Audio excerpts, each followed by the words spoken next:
And something that is a guaranteed turn off here on YouTube is something that we really shouldn't dismiss.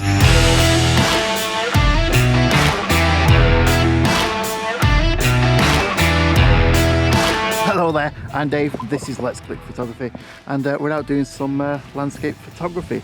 Birds flying around us actually. It's a season for peregrine falcons and they are out in force. I didn't know this until this morning, but peregrine falcons are the world's fastest animal. They hunt at around 200 miles an hour. That's the beauty of having kids who watch children's television. So informative, children's television, far more informative than adults television. Anyhow, photography, that's what we are here to talk about, isn't it? So I'm perched up high on the Lord's seat, as it were.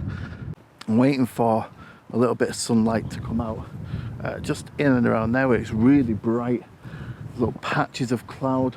We've got some fairly high cloud. And we've got a lot of low cloud passing by.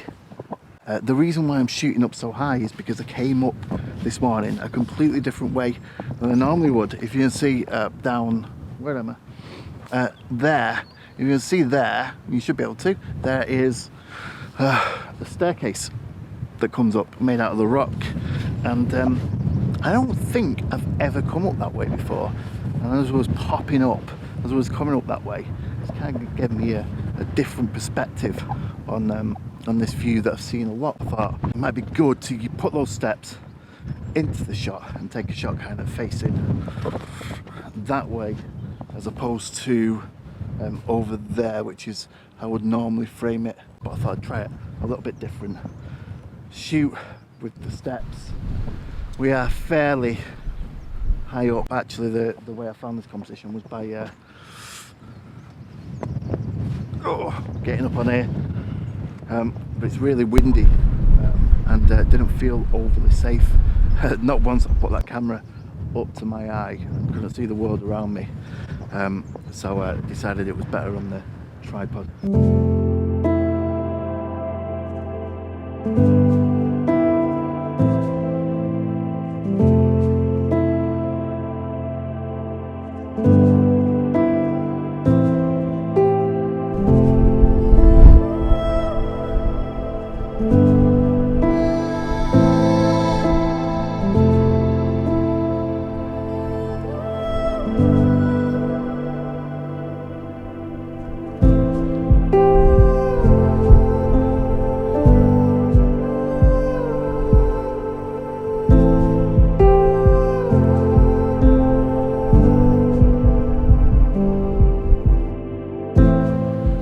Something that is a guaranteed turn off here on YouTube is something that we really shouldn't dismiss. But the thing that I see in my analytics here on YouTube, so YouTube tells you when people turn off, is that whenever I talk about, well, the weather,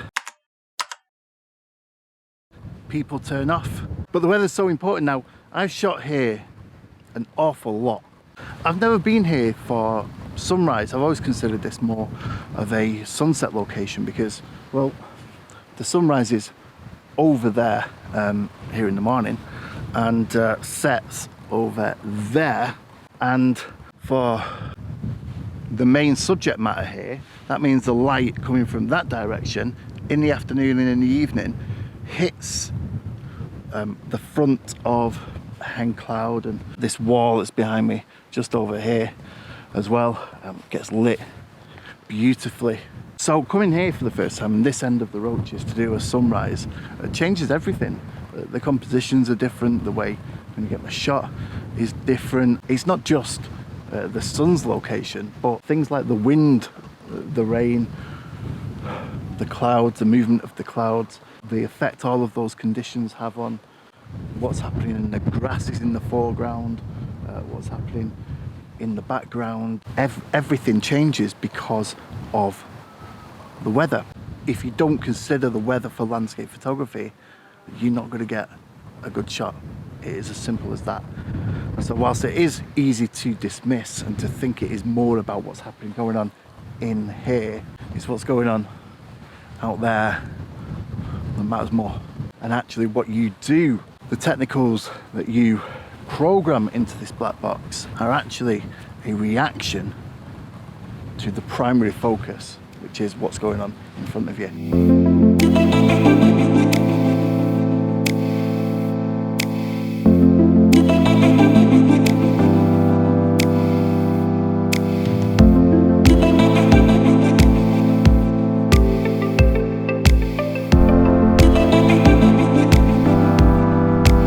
But it isn't just about how you dial in your settings either. I mean, the weather controls everything out here in landscape photography. It should control composition. I mean, for me, I've got the typical kind of English grey cloud day, no definition in the sky, really. So where I would regularly, on a better sky day, I'd regularly give over a third of the composition to the sky.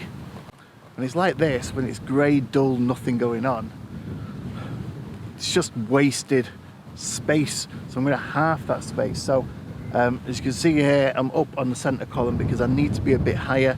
A couple of reasons for that is because I've got the two peaks in front of me, and I want to just be able to see a little bit more behind the first one. So I've gone up a little bit higher to try and get that perspective.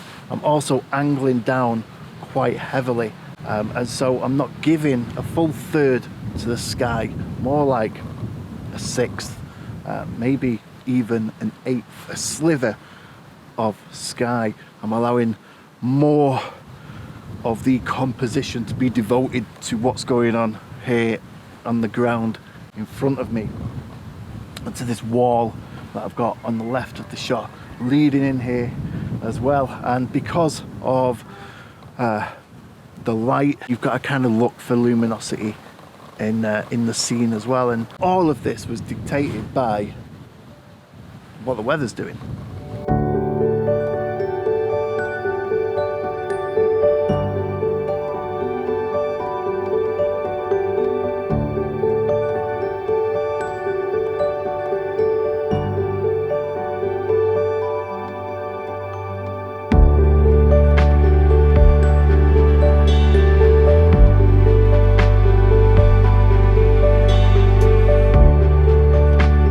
Of course, all of this opinion and information is of no use whatsoever if you don't know how to control the luminosity coming in through your lens and hitting your sensor, and that's what this video is all about. So this is the one that you want to go and click and watch next. I've been Dave, and this has been Let's Click Photography, and I'll see you on the next one, well, or that one, pretty soon.